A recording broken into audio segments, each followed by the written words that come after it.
still be like, we never had a busted up conversation. Never went to my eye. I always felt a vibe. It was never brotherly with Roland. Never. But it felt like a setup. It did feel like a setup. Oh, that was on purpose. It was a setup. That was on purpose. It was a setup. That was on purpose. That was on They purpose. trying to make Umar look bad. But I think it was his own envy though. I think TV One wanted the ratings, but I think Roland wanted to humiliate me for his own personal. Because you know he bootleg. He even admitted bootleg. Yeah, he admitted bootleg. But he ended up being Like he actually hashtag bootleg. So Roland is true bootleg. And you know when you got that elitist type, you know I don't know why. You know, but he just wanted to humiliate another brother. That letter was written by two Negroes in the family.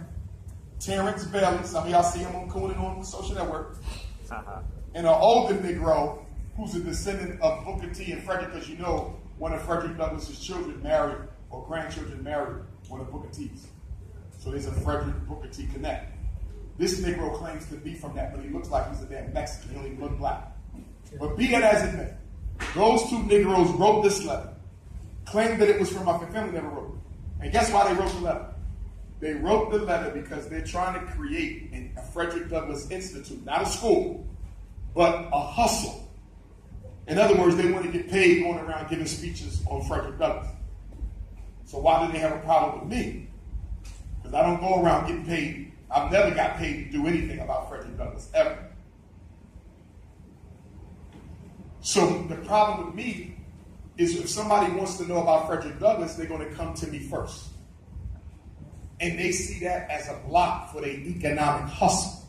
In other words, as long as Umar Johnson is out there carrying the torch, who the hell won't call us and pay us to talk about Frederick Douglass? So it's jealousy and greed. That's why they wrote the letter. But if you notice in the letter, which came from two Negroes, you never once heard them say, he's not related to Frederick Douglass. You never once heard them say, he's not a relative. You never once heard them say, he's not a kid. What did you hear them say? He's not a descendant. Now, those of y'all who follow me know I do what at the end of every lecture? I give my whole tree. Do I not? Yes, you do. You never once heard me say I was a descendant. You only heard me say that I was the king. I come through who? My 4 times great-grandfather ain't Frederick Douglass. It's Stephen Henry Bailey, the cousin of Frederick Douglass. Same one he writes about in his books. So their argument was, I said I'm a descendant. I said, prove it. Go on YouTube. I got more videos than these Scholar Live. Show me why I ever claim to be a descendant. It's not I heard you say that. See? I'm a king. But it's about money. That's why they said he's not a descendant. But somebody thinks he says it's true. Well, either he lying or he related.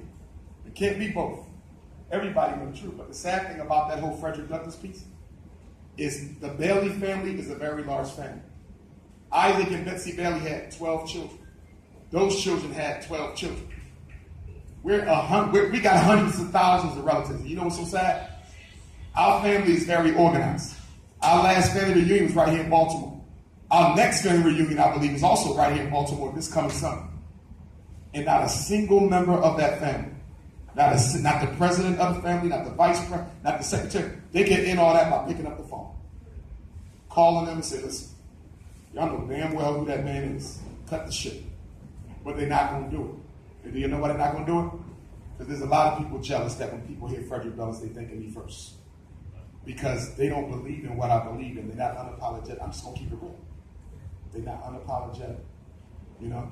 They're still family. I love them. But I'm just telling you, they don't stand on the square I stand. And because of that, a lot of them will not want to be associated with me. So the fact that they got two haters that they can shut up overnight, they won't do it because they appreciate what the haters are doing. And that's real rap.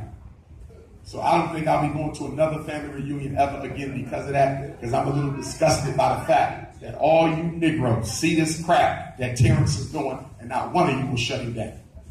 So let's go to Fred Douglass. The Fred Douglass strategy, lead by